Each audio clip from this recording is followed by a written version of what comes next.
അധ്യായം 2. സഭകൾക്കുള്ള കത്തുകൾ.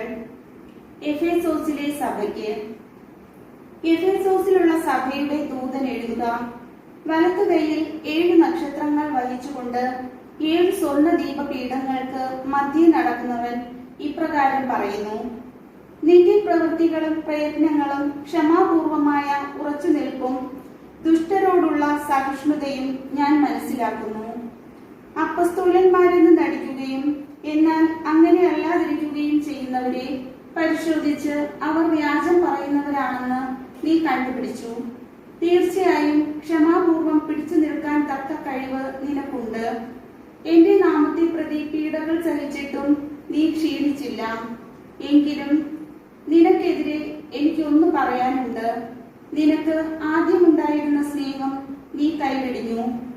അതിനാൽ നീ ഏതവസ്ഥയിൽ നിന്നാണ് അധപ്പതിച്ചതെന്ന് ചിന്തിക്കുക. അനുതപിച്ച് ആദ്യത്തെ പ്രവൃത്തികൾ ചെയ്യുക. അല്ലെങ്കിൽ ഞാൻ നിന്റെ അടുത്ത് വരികയും നിന്റെ ദീപപീഠം അതിന്റെ സ്ഥലത്ത് നിന്ന് നീക്കിക്കളയുകയും ചെയ്യും. എന്നാൽ നിനക്ക് ഈ ഗുണമുണ്ട്: നിക്കോളാവോസ് പക്ഷക്കാരുടെ ചെയ്തികൾ നീ വെറുക്കുന്നു. അവ ഞാനും വെറുക്കുന്നു. ആത്മാവ് സഭകളോട് അരുളി ചെയ്യുന്നത് ചെവിയുള്ളവൻ കേൾക്കട്ടെ. വിജയം വരിക്കുന്നവന് ദൈവത്തിന്റെ പർദീസയിലുള്ള ജീവവൃക്ഷത്തിൽ നിന്ന് ഞാൻ ഭക്ഷിക്കാൻ കൊടുക്കും. സ്മിർനായിലെ സഭയ്ക്ക്. സ്മിർനായിലെ സഭയുടെ ദൂതൻ എഴുതുക. ആദിയും അന്തവുമായവൻ, മരിച്ചവനും എന്നാൽ വീണ്ടും ജീവിക്കുന്നവനുമായവൻ പറയുന്നു: നിന്റെ ഞെരുക്കവും ദാരിദ്ര്യവും എനിക്കറിയാം. എങ്കിലും നീ സമ്പന്നനാണ്. യഹൂദരെന്ന് അവകാശപ്പെടുകയും എന്നാൽ അങ്ങനെയല്ലാതെ സാത്താന്റെ സിനഗോഗായി വർത്തിക്കുകയും ചെയ്യുന്നവരുടെ ദോഷാരോപണങ്ങളും ഞാൻ അറിയുന്നുണ്ട്. നീ ഉടനെ സഹിക്കാനിരിക്കുന്നവയെ ഭയപ്പെടരുത്. നിങ്ങളിൽ ചിലരെ പിശാച് തടവിലിടാനിരിക്കുന്നു. അത് നിങ്ങൾ പരീക്ഷിക്കപ്പെടുന്നതിനാണ്. 10 ദിവസത്തേക്ക് നിങ്ങൾക്ക് ഞെരുക്കമുണ്ടാകും. മരണം വരെ വിശ്വസ്തനായിരിക്കുക. ജീവന്റെ കിരീടം നിനക്ക് ഞാൻ നൽകും.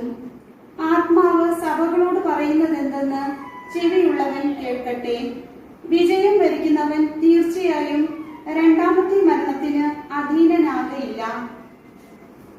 പെർഗാമോസിലെ സഭയ്ക്ക്. പെർഗാമോസിലെ സഭയുടെ ദൂതൻ എഴുതുക. മൂർച്ചയേറിയ ഇരുതല വാളുള്ളവൻ പറയുന്നു: നീ എവിടെ വസിക്കുന്നെന്ന് എനിക്കറിയാം. സാത്താന്റെ സിംഹാസനം ഉള്ളിടത്ത് തന്നെ. എങ്കിലും എന്റെ നാമത്തെ നീ മുറുകെ പിടിക്കുന്നു.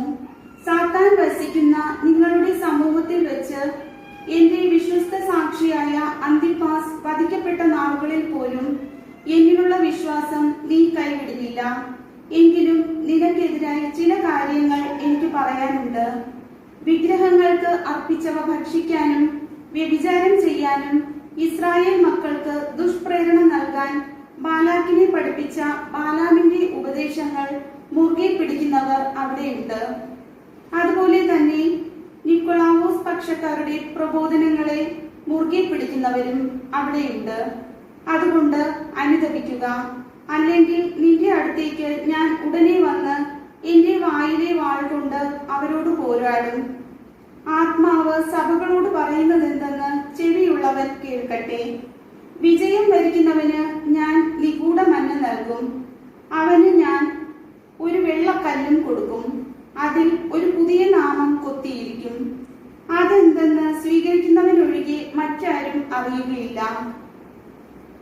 തിയത്തീറയിലെ സഭയ്ക്ക്.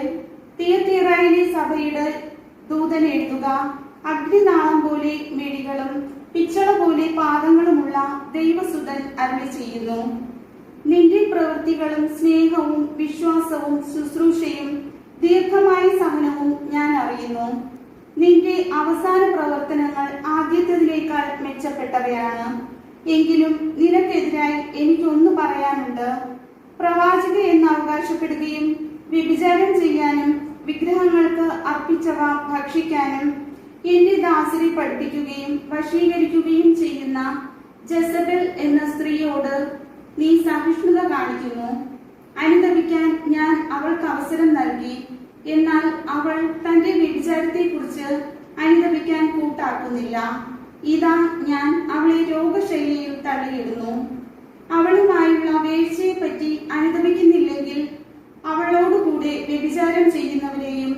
വലിയ ഞെരുക്കത്തിലേക്ക് ഞാൻ എറിയും. അവളുടെ മക്കളെയാകട്ടെ മരണത്താൽ ഞാൻ ശിക്ഷിക്കും. ഹൃദയങ്ങളും മനസ്സുകളും പരിശോധിക്കുന്നവനാണ് ഞാൻ എന്ന് സകല സഭകളും അപ്പോൾ ഗ്രഹിക്കും. നിങ്ങൾക്ക് ഓരോരുത്തർക്കും പ്രവൃത്തികൾക്കനുസൃതം ഞാൻ പ്രതിഫലം നൽകും. സാത്താന്റെ രഹസ്യങ്ങൾ എന്ന് വിളിക്കപ്പെടുന്ന ഈ പ്രബോധനം അറിയാത്തവരും സ്വീകരിക്കാത്തവരുമായി തിയത്തീറായിൽ ബാക്കിയുള്ള നിങ്ങളോട് ഞാൻ പറയുന്നു, നിങ്ങളുടെ മേൽ വേറെ ഭാരം ഞാൻ ചുമത്തുന്നില്ല. എന്നാൽ നിങ്ങൾക്ക് ലഭിച്ചതിനെ ഞാൻ വരുവോളം മുറുകെ പിടിക്കുവിൻ. വിജയം വരിക്കുന്നവനും അവസാനം വരെ എന്റെ പ്രവൃത്തികൾ ചെയ്യുന്നവനും ജനപദങ്ങളുടെ മേൽ ഞാൻ അധികാരം നൽകും. ഇരുമ്പ് ദണ്ഡുകൊണ്ട് അവൻ അവരെ മേയിക്കും, മൺപാത്രങ്ങൾ പോലെ അവരെ തകർക്കും.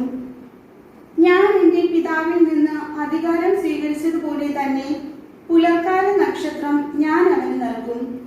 ആത്മാവ് സഭകളോട് പറയുന്നതെന്തെന്ന് ചെവിയുള്ളവൻ കേൾക്കട്ടെ. കർത്താവിന്റെ വചനം.